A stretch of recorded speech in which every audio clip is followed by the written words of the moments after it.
Hello, Rowan here. Welcome back to my channel if you have been here before, or welcome if this is your first time.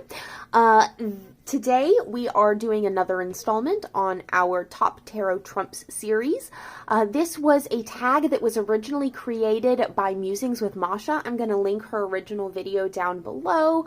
And today we are talking about key number 2, the High Priestess, as opposed to key number 1, the Magician, which I kept calling the High Priestess last episode. So, the High Priestess is a card that I thoroughly enjoy. I really love her. She's that bitch who won't tell you what's up, and I respect her for it. Let's get into it. So the High Priestess is ruled by water and the moon. She's just known as the Priestess in the Thoth Tarot and the Priestess of the Silver Star in the original Golden Dawn titulature. She is associated with intuition, which can guide you when knowledge fails. Initiation might be necessary or possible when she shows up. She represents hidden information. Who is she to keep you out of ritual? Who are you to let her? She can be taciturn, superficial. She can show blocked understanding, psychism, passivity, or speaking in riddles. She gives Bene Gesserit energy. She is the keeper of the secrets. She represents clairvoyance and premonition, receptivity, moon goddess, gnosis, knowing you know nothing, ceremony, connection to inner realms, revelation. She's a gatekeeper of high knowledge. And compare her to the Hermit, which is not backed by any institutional power at all, the Hierophant, which is academic and theological in nature, the Queen of Cups, who is an open-hearted, intuitive, and the Moon, which also represents illusions, but caused by settings or surroundings, as opposed to the people you know. So that is our High Priestess card. And let's talk about my favorites. So let's not light my notebook on fire, first of all. Thank you kindly. We're gonna start with some of the easier ones. We've got the High Priestess from the Fountain Tarot. She represents a lot of the same energies from the Rider-Waite-Smith High Priestess. She is positioned on a large crescent moon with the full moon behind her, showing the fullness, the light upon the knowledge that she holds. However, the scroll is still wound up in her hand. We do not get the Taro symbolism here, but that's all right. We do get the veils, the black and white behind her, as well as the black and white veils which shroud her form itself. She is the keeper of secrets. This card has a lot of, I want to say air energy to it. This whole deck does. So as opposed to water, this card feels very airy to me somehow, but I do thoroughly love it. It's just friggin' beautiful.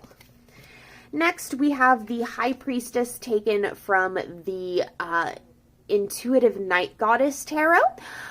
This High Priestess is very traditionally shamanistic in nature. And I don't use that word lightly, she wears a headdress of antlers. She holds a crescent moon in her hand. There is a bird mounted upon her elbow, and she seems to be speaking to it. She wanders barefoot through the forest with a pomegranate and some flowers at her feet. I don't know the significance of those flowers, but I'm sure there is a significance. Her cloak, her robes are made of white and gold. She is pure, she is knowledgeable, she is that which cannot be obtained. Knowledge that you are kept from. Really love this High Priestess. Then we get the Antique Anatomy High Priestess. I know I keep showing this deck, but I love this deck. So this High Priestess has a child's skull with a bunch of white flowers blooming out of it. Now, I don't mean to indicate that this is a child's skull because, I don't know, some sort of thing about children. I don't know. Sorry about the death of children being implied by the skull of a child. But look at the teeth. The point is the teeth. And also, trigger warning for trichotillomania, tryptophobia. There we go. Lots of teeth here. Trichotillomania. Excuse me. No, is that the fear of 13? Whatever, we're moving on. Teeth. This card has a head full of teeth that cannot be yet seen, indicating the secret knowledge that is hidden within the skull. The flowers themselves blooming from the head indicate the purity and truth of this knowledge, as they are white flowers. The flowers are fake. They're all made up. The intention is in the color symbolism with this deck. The creator says so much in Claire Goodchild. She says so much in her guidebook for this deck. But love this High Priestess card. Then we get the High Priestess from the Tarot as Color. Color as Tarot? Tarot is Color. This was originally a series of paintings presented in a gallery formatting, from my understanding. I might be wrong. If I am wrong, just laugh at me. It's fine. But my understanding is that this was a gallery series, and then later it was published as an actual deck. It has the Golden Dawn title, the Priestess of the Silver Star, and a paint splotch painting, basically, that represents the energy of the High Priestess. I like this a lot. The blue tones indicate intuition. The gray tones indicate unknowing. It's a really good blend of the two. The circle within a circle implies the vaginal hole, which really drives home this idea of the feminine sexual secrets, which is an association of the High Priestess. So I do really enjoy this card. It's a great abstract representation of the High Priestess energy. Then I've got a tie for number 5. I just couldn't decide between these two. I wanted to mention them both for different reasons. So we've got the High Priestess here from the Star Power Tarot by Six Sad Girls. This High Priestess is a redhead smoking weed in her bedroom at night while she flips through either a book or her own journal. It might be a textbook with a book cover on it. It might be a journal that she has covered with decoration herself. But either way, it has the number 42 on it, symbolizing the answer to life, the universe, and everything, which is a reference to Douglas Adams' The Hitchhiker's Guide to the Galaxy. I don't know what her sweatshirt is a reference to, but I do notice the eyes in the patches indicating the all-seeing nature of her wisdom. She is smoking weed, indicating the prophetic nature of her relationship with deity and with mind-altering substances.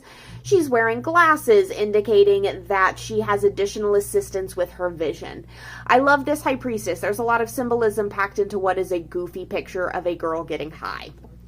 And I also love this High Priestess, which is taken from the Phantasma Tarot by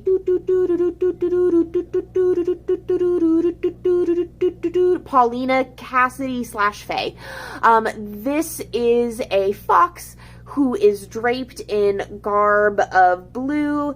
Before her is a pomegranate. At her knees are some fish suspended on a pyre eating some kelp. There are tentacles of an octopus or a squid surrounding her. Moths alight on her robes, her cloaking. Behind her, there are half moons, or crescent moons, I suppose, holding up two different colored cloths, the white and the dark, and on top of her head is a halo / dream catcher representing her wisdom. So this card I really like because it gives me Hecate vibes. It's just big Hecate energy. We've got the moths, we've got the fox, which is a type of canine, which is associated with Hecate. We've got the moon symbolism, we've got the knowledge. So I really enjoy this card in that regard. Here's a preview as to some of my other favorite cards from the High Priestess. So these two here are additional preferences of mine with this card. Thank you so much for joining me while we talk about one of my favorite cards in the tarot. If you liked this video, please give it a thumbs up. If you have any specific cards that you wish I'd mentioned, please mention them below. If you have any of these decks and there are other top tarot trumps for you from these decks, feel free to mention those. I might mention them in upcoming videos. Thank you so much for hanging out with me. Subscribe if you want to continue to hang out. I love you. Mwah! Bye!